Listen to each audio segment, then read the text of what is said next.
ನಮಸ್ಕಾರ ಸ್ನೇಹಿತರೆ, ಕರ್ನಾಟಕ ಮ್ಯಾಟರ್ಸ್ಗೆ ಮತ್ತೊಮ್ಮೆ ಆತ್ಮೀಯ ಸ್ವಾಗತ. ಸ್ನೇಹಿತರೆ, IPL 2026ರ ಮತ್ತೊಂದು ಪ್ರಮುಖ ಪಂದ್ಯದಲ್ಲಿ ಚೆನ್ನೈ ಸೂಪರ್ ಕಿಂಗ್ಸ್ ಸತತ 2ನೇ ಜಯ ದಾಖಲಿಸಿ ಬೀಗಿದ್ರೆ, ಕೋಲ್ಕತ್ತಾ ನೈಟ್ ರೈಡರ್ಸ್ ತಂಡದ ಕಥೆ ಮಾತ್ರ ಅದೇ ರಾಗ ಅದೇ ಹಾಡು ಅನ್ನೋ ತರ ಆಗಿದೆ. ಹೌದು ಸ್ನೇಹಿತರೆ, ಚೆನ್ನೈನ MA ಚಿದಂಬರಂ ಸ್ಟೇಡಿಯಂನಲ್ಲಿ ನಡೆದ ಪಂದ್ಯದಲ್ಲಿ KKR ತಂಡ ಸತತ 6ನೇ ಸೋಲು ಕಂಡು IPL ಇತಿಹಾಸದಲ್ಲೇ ಅತ್ಯಂತ ಹೀನಾಯ ದಾಖಲೆಯೊಂದನ್ನು ತನ್ನ ಹೆಸರಿಗೆ ಬರ್ಕೊಂಡಿದೆ. ಇತ್ತ ಚೆನ್ನೈ ತಂಡ 192 ರನ್ಗಳ ಟಾರ್ಗೆಟ್ ಕೊಟ್ಟು ಅದನ್ನು ಸಮರ್ಥವಾಗಿ ಡಿಫೆಂಡ್ ಮಾಡಿಕೊಂಡು ಗೆಲುವಿನ ನಗೆ ಬೀರಿದೆ. ಹಾಗಾದ್ರೆ CSK ಪರ ಅಬ್ಬರಿಸಿದವರು ಯಾರು? ಸತತವಾಗಿ ಫ್ಲಾಪ್ ಆಗ್ತಾ ಇರೋ ಕ್ಯಾಪ್ಟನ್ ಋತುರಾಜ್ ಗಾಯಕ್ವಾಡ್ ಎಷ್ಟು ರನ್ ಹೊಡೆದ್ರು? KKR ಪರ ಓಪನಿಂಗ್ ಬಂದ ಹೊಸ ಪ್ಲೇಯರ್ ಯಾರು? ಈ ಪಂದ್ಯದ ಕಂಪ್ಲೀಟ್ ಹೈಲೈಟ್ಸ್ ಹಾಗೂ ಇಂಟ್ರೆಸ್ಟಿಂಗ್ ಫ್ಯಾಕ್ಟ್ ಅನ್ನ ಇವತ್ತಿನ ವಿಡಿಯೋದಲ್ಲಿ ಡೀಟೇಲ್ ಆಗಿ ನೋಡೋಣ. ವಿಡಿಯೋ ಶುರು ಮಾಡೋದಕ್ಕೂ ಮೊದಲು ನೀವಿನ್ನೂ ನಮ್ಮ ಕರ್ನಾಟಕ ಮ್ಯಾಟರ್ಸ್ ಯೂಟ್ಯೂಬ್ ಚಾನಲ್ಗೆ ಸಬ್ಸ್ಕ್ರೈಬ್ ಆಗಿಲ್ಲ ಅಂದ್ರೆ ಈಗಲೇ ಸಬ್ಸ್ಕ್ರೈಬ್ ಆಗಿ, ಹಾಗೆ ಪಕ್ಕದಲ್ಲೇ ಇರೋ ಬೆಲ್ ಐಕಾನ್ ಪ್ರೆಸ್ ಮಾಡಿ. ಸಂಜು ಸ್ಯಾಮ್ಸನ್, ಆಯುಷ್ ಮಾತ್ರೆ, ಆರ್ಭಟ ಮತ್ತೆ ಫ್ಲಾಪ್ ಆದ ಗಾಯಕ್ವಾಡ್. ಸ್ನೇಹಿತರೆ, ಟಾಸ್ ಸೋತು ಮೊದಲು ಬ್ಯಾಟಿಂಗ್ಗೆ ಇಳಿದ ಚೆನ್ನೈ ಸೂಪರ್ ಕಿಂಗ್ಸ್ಗೆ ಆರಂಭದಲ್ಲೇ ಕ್ಯಾಪ್ಟನ್ ಋತುರಾಜ್ ಗಾಯಕ್ವಾಡ್ ವಿಕೆಟ್ ಕಳ್ಕೊಂಡು ನಿರಾಸೆಗೆ ಗುರಿಯಾಯಿತು. ಆದರೆ ಕ್ರೀಸ್ನಲ್ಲಿದ್ದ ಸಂಜು ಸ್ಯಾಮ್ಸನ್ ಹಾಗೂ ಯುವ ಆಟಗಾರ ಆಯುಷ್ ಮಾತ್ರೆ ಸೇರಿ KKR ಬೌಲರ್ಗಳ ಮೇಲೆ ಮುಗಿಬಿದ್ರು.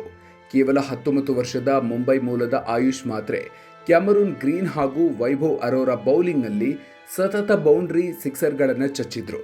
ಕೇವಲ 17 ಎಸೆತಗಳಲ್ಲಿ 6 ಬೌಂಡ್ರಿ ಹಾಗೂ 2 ಭರ್ಜರಿ ಸಿಕ್ಸರ್ ಸಹಿತ 38 ರನ್ ಸಿಡಿಸಿ ಔಟ್ ಆದ್ರು.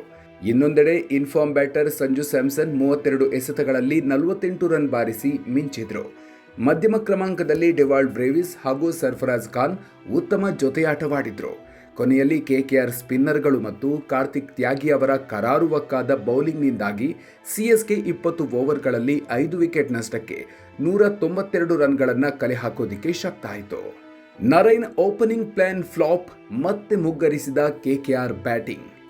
193 ರನ್ಗಳ ಟಾರ್ಗೆಟ್ ಬೆನ್ನತ್ತಿದ KKR ಈ ಬಾರಿ ಒಂದು ಹೊಸ ಪ್ರಯೋಗ ಮಾಡಿತು. ಫಿನ್ ಅಲೆನ್ ಜೊತೆಗೆ ಸುನಿಲ್ ನರೈನ್ ಅವರನ್ನ ಓಪನಿಂಗ್ ಕಳಿಸಲಾಯಿತು. ಮೊದಲ ಓವರ್ನಲ್ಲೇ ನರೈನ್ ಸಿಕ್ಸರ್ ಸಿಡಿಸಿ ಅಬ್ಬರಿಸುವ ಮುನ್ಸೂಚನೆ ನೀಡಿದ್ರು. ಫಿನ್ ಅಲೆನ್ ಕೇವಲ 1 ರನ್ಗೆ ವಿಕೆಟ್ ಒಪ್ಪಿಸಿದ್ರು.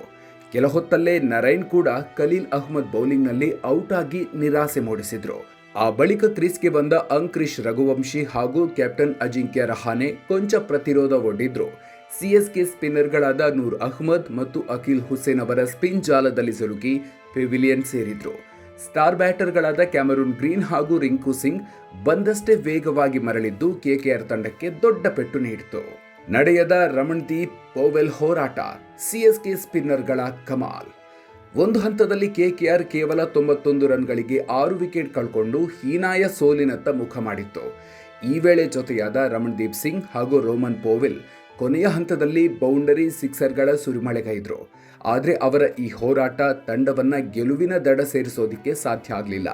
ಅಂತಿಮವಾಗಿ KKR 20 ಓವರ್ಗಳಲ್ಲಿ 7 ವಿಕೆಟ್ ನಷ್ಟಕ್ಕೆ 160 ರನ್ ಗಳಿಸಿ 32 ರನ್ಗಳ ಸೋಲೊಪ್ಪಿಕೊಳ್ತು. ಚೆನ್ನೈ ಪರ ನೂರ್ ಅಹ್ಮದ್ 4 ಓವರ್ಗಳಲ್ಲಿ ಕೇವಲ 21 ರನ್ ನೀಡಿ 3 ವಿಕೆಟ್ ಕಿತ್ತು ಪಂದ್ಯಶ್ರೇಷ್ಠ ಪ್ರಶಸ್ತಿ ಪಡೆದರೆ, ಅಂಶುಲ್ ಕಾಂಬೋಜ್ 2 ಹಾಗೂ ಖಲೀಲ್ ಅಹ್ಮದ್ 1 ವಿಕೆಟ್ ಪಡೆದು ಮಿಂಚಿದ್ರು. KKR ಹೆಸರಿಗೆ ಮತ್ತೊಂದು ಕೆಟ್ಟ ದಾಖಲೆ.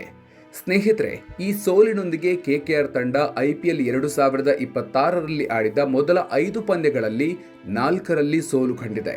ಇನ್ನೊಂದು ಪಂದ್ಯ ರದ್ದಾಗಿದ್ದು, IPL ಇತಿಹಾಸದಲ್ಲೇ KKR ಸೀಸನ್ನ ಮೊದಲ 5 ಪಂದ್ಯಗಳಲ್ಲಿ ಗೆಲುವೇ ಕಾಣದಿರೋದು ಇದೇ ಮೊದಲು.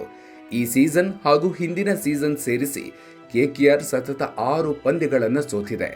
ಇನ್ನು ಚೆನ್ನೈ ಸೂಪರ್ ಕಿಂಗ್ಸ್ 2014ರ IPLನಿಂದ ಈಚೆಗೆ ಅಂದರೆ ಕಳೆದ 11 ಪಂದ್ಯಗಳಲ್ಲಿ 200ಕ್ಕಿಂತ ಕಡಿಮೆ ಮೊತ್ತವನ್ನು ಡಿಫೆಂಡ್ ಮಾಡಿಕೊಂಡು ಗೆದ್ದಿರೋದು ಇದು ಕೇವಲ 2ನೇ ಬಾರಿ. ಸ್ನೇಹಿತರೆ, KKR ತಂಡದ ಈ ಸತತ ಸೋಲುಗಳಿಗೆ ಅಸಲಿ ಕಾರಣ ಏನು? ಅವರ ಬ್ಯಾಟಿಂಗ್ ವೈಫಲ್ಯವೋ ಅಥವಾ ಬೌಲಿಂಗ್ ವೈಫಲ್ಯವೋ? ಹಾಗೆ ಕ್ಯಾಪ್ಟನ್ ಋತುರಾಜ್ ಗಾಯಕ್ವಾಡ್ ಅವರ ಸತತ ಕಳಪೆ ಫಾರ್ಮ್ ಬಗ್ಗೆ ನೀವೇನು ಹೇಳ್ತೀರಿ? ನಿಮ್ಮ ಅಭಿಪ್ರಾಯವನ್ನು ಕಾಮೆಂಟ್ ಬಾಕ್ಸ್ನಲ್ಲಿ ತಪ್ಪದೆ ಹಂಚಿಕೊಳ್ಳಿ. ಈ ಮಾಹಿತಿ ಇಷ್ಟ ಆಗಿದ್ರೆ ವಿಡಿಯೋ ಲೈಕ್ ಮಾಡಿ, ಪ್ರತಿಯೊಬ್ಬ ಕ್ರಿಕೆಟ್ ಅಭಿಮಾನಿಗೂ ಶೇರ್ ಮಾಡಿ.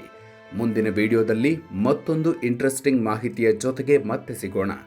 ಅಲ್ಲಿವರೆಗೂ ನಮಸ್ಕಾರ.